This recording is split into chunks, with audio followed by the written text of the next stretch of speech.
God promised Abram that he would bless him, promising to make him a blessing to all nations.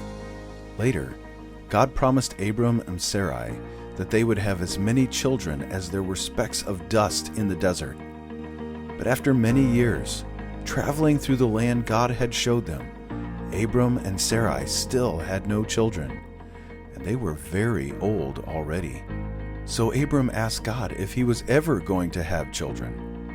God led Abram outside and told him to look up to heaven and count the stars if he could. He told Abram that this is how many children and grandchildren and great-grandchildren he would have. And even though Abram and Sarai were very, very old, Abram believed God.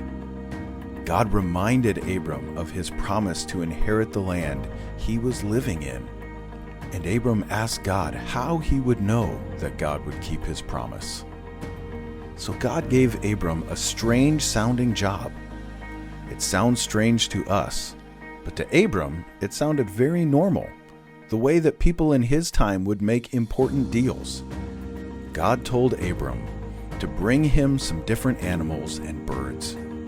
Abram cut the animals in half and laid the animals and birds in two different piles. Then Abram waited for God to tell him to walk between the pieces of animals. When someone did this, they promised that if they couldn't keep their end of the deal, they would have to pay the price and be cut into pieces just like this. That sounds pretty terrible, doesn't it?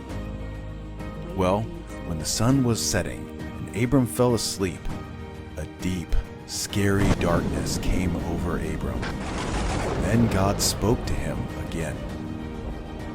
God told Abram that he would live a long time, and that his grandchildren would be wanderers and servants for many years before they would receive this promised land. When the sun had set and it was dark, God's presence came down like a smoking fire pit and flaming torch. God came down and passed through the pieces right before Abram. And Abram did nothing.